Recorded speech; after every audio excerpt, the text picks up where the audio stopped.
पुराणों की संख्या कुल मिलाकर 18 है। पुराणों के रचयिता कौन है? तो पुराणों के रचयिता लोमहर्ष और इनके पुत्र उग्रसर्वा को पुराणों का रचयिता माना जाता है। मनुस्मृति यह शुंग काल का मानक ग्रंथ है। मनुस्मृति क्या है? तो यह शुंग काल का एक मानक ग्रंथ है। बुद्ध की पुनर्जन्म की कहानी जातक में वर्णित है। तो बुद्ध की पुनर्जन्म की कहानी कहाँ वर्णित है? तो जातक में। जातक में क्या वर्णित है? तो बुद्ध की पुनर्जन्म की कहानी। हीनयान का प्रमुख ग्रंथ कथावस्तु है। तो हीनयान का प्रमुख ग्रंथ क्या है? तो इसका आंसर हो जाएगा कथावस्तु। कथावस्तु किसका प्रमुख ग्रंथ है? तो हीनयान का। जैन साहित्य को क्या कहा जाता है? तो जैन साहित्य को आगम कहा जाता है। आगम किसे कहा जाता है? तो जैन साहित्य को आगम कहा जाता है। जैन धर्म का प्रारंभिक इतिहास प्राप्त होता है कल्पसूत्र से। कल्पसूत्र से क्या प्राप्त होता है? तो जैन धर्म का प्रारंभिक इतिहास का पता हमें कल्पसूत्र से चलता है। संस्कृत साहित्य में ऐतिहासिक घटनाओं को क्रमबद्ध लिखने का सर्वप्रथम प्रयास किया गया था कल्हड़ के द्वारा। तो संस्कृत साहित्य में ऐतिहासिक घटनाओं को क्रमबद्ध लिखने का सर्वप्रथम प्रयास किसके द्वारा किया गया था? तो कल्हड़ के द्वारा किया गया था। कश्मीर के इतिहास से संबंध रखता है राजतरंगिणी। ये भी पूछा जा सकता है कि राजतरंगिणी किस राज्य के इतिहास से संबंध रखता है? तो कश्मीर के इतिहास से ये राजतरंगिणी संबंध रखता है। पुष्यमित्र शुंग के पुरोहित थे पतंजलि। पतंजलि किसके पुरोहित थे? पुष्यमित्र शुंग के पुरोहित थे। टेशियस कौन था?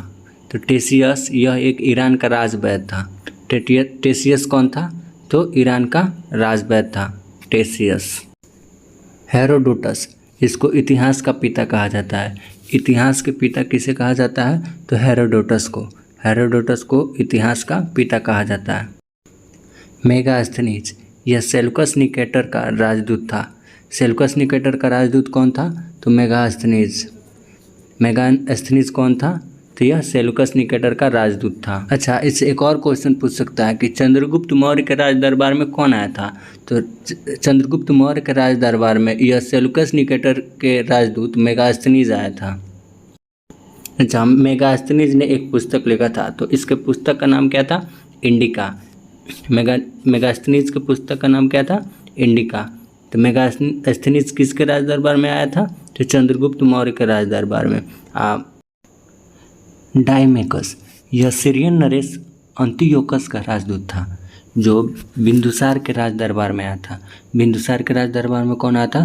तो डायमेकस। तो डायमेकस किसका राजदूत था? तो अंतियोकस का राजदूत था जो कहाँ का राजा था? तो सीरिया का, सीरियन नरेश था। डायोनीसियस, यह मिस्र नरेश टॉलमी फिलेडेल्फस का राजदूत था जो कि अशोक के राज दरबार में आया था। अशोक के राज दरबार में कौन आया था? डायोनीसियस।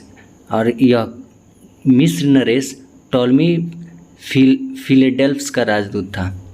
किसका राजदूत था? तो टॉलमी फिलेडेल्फस का राजदूत था। अच्छा, दूसरी शताब्दी में भारत का भूगोल नामक पुस्तक किसने लिखा था? तो टॉलमी ने। टॉलमी इसने दूसरी शताब्दी में भारत का भूगोल नामक पुस्तक लिखा था।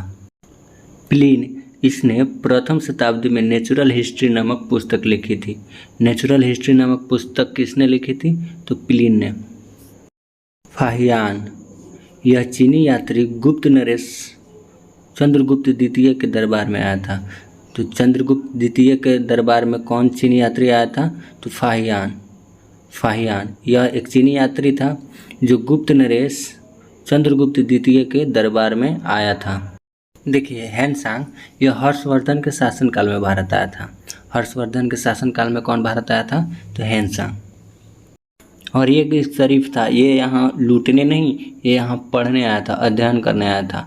और जब ये अध्ययन करने यहाँ पे आया तो उस समय नालंदा विश्वविद्यालय के कुलपति आचार्य शिलभद्र थे। तो हैनसांग के अध्ययन के समय नालंदा विश्वविद्यालय के कुलपति कौन थे? तो आचार्य शिलभद्र थे, याद रखिएगा। अलबरूनी, यह महमूद गजनबी के साथ भारत में आया था। जब महमूद गजनबी ने भारत पर आक्रमण किया तो उसी के साथ में अलबरूनी भारत में आया था। अच्छा देखो, अलबरूनी भारत आया था तो उसने 2 किताबें लिखी थी। एक किताब का नाम था उसका किताब उल हिंद और दूसरे किताब का तहकीक हिंद। किताब उल हिंद और तहकीक ए हिंद। तहकीक ए हिंद, तहकीक ए हिंद का मतलब भारत का खोज। तो अलबुरीनी द्वारा लिखी गई किताब है किताब उल हिंद और तहकीक अ हिंद। अच्छा देखो, इब्न बतूता के द्वारा अरबी भाषा में लिखा गया उसका यात्रा वृत्तांत। इब्न बतूता का यात्रा वृत्तांत को रिहाला कहा जाता है। तो इब्न बतूता के द्वारा अरबी भाषा में लिखा गया उसका यात्रा वृत्तांत रिहाला कहा जाता है। तो रिहाला किसे कहा जाता है? तो इब्न बतूता के अरबी भाषा में लिखा गया उसके यात्रा वृत्तांत को रिहाला कहते हैं। अब सुनो, किस सुल्तान ने इब्न बतूता के विद्वता से प्रभावित होकर उसे दिल्ली का काजी घोषित किया था? दिल्ली का काजी या न्यायाधीश नियुक्त किया था? तो मोहम्मद बिन तुगलक ने इब्न बतूता के विद्वता से प्रभावित होकर उसे दिल्ली का काजी या न्यायाधीश नियुक्त कर दिया था। इतना विद्वान तो था इब्न बतूता। तारानाथ कौन था? अब देखो, यह एक तिब्बती लेखक था। इसने 2 ग्रंथ लिखे थे। इसके एक ग्रंथ का नाम था कंगयूर तथा दूसरे ग्रंथ का नाम था तंगयूर। तारानाथ कौन था? तो यह एक तिब्बती लेखक था। इसके ग्रंथों का नाम कंगयूर और तंगयूर। अब देखो, भारतीय पुरातत्व शास्त्र का पितामह किसे कहा जाता है? तो भारतीय पुरातत्व शास्त्र का पितामह किसे कहा जाता है? तो सर अलेक्जेंडर कनिंघम को भारतीय पुरातत्व शास्त्र का पितामह कहा जाता है। तो भारतीय पुरातत्व शास्त्र का पितामह सर अलेक्जेंडर कनिंघम को कहा जाता है। सर्वप्रथम भारतवर्ष का जिक्र हाथी गुफा अभिलेख में मिलता है। तो भारतवर्ष का जिक्र सर्वप्रथम किस अभिलेख में मिलता है? तो हाथी गुफा अभिलेख में। किस अभिलेख में? हाथी गुफा अभिलेख में। देखो, सती प्रथा का पहला लिखित साक्ष्य एरण अभिलेख से प्राप्त होता है। सती प्रथा का पहला लिखित साक्ष्य किससे प्राप्त होता है? तो एरण अभिलेख से। एरण अभिलेख से क्या प्राप्त होता है? तो सती प्रथा का पहला लिखित साक्ष्य प्राप्त होता है। अब सुनो, प्राचीनतम सिक्के को आहत सिक्के कहा जाता है। तो प्राचीनतम सिक्के को क्या कहा जाता है? तो आहत सिक्का। आहत सिक्का किसे कहा जाता है? तो बहुत प्राचीनतम सिक्कों को आहत सिक्का कहा जाता था। और देखो, इन्हीं आहत सिक्कों को हमारे साहित्य में कहा गया है कासापाण। कासापाण किसे कहा गया है? तो आहत सिक्के को ही कासापाण कहा गया है, लेकिन हमारे साहित्य में इन्हें कासापाण कहा गया है। अब देखो, सर्वप्रथम सिक्कों पर लेख लिखने का कार्य किसने किया? तो यवन शासकों ने सर्वप्रथम सिक्कों पर लेख लिखने का कार्य किया था। तो किन शासकों ने सर्वप्रथम सिक्कों पर लेख लिखने का कार्य किया था?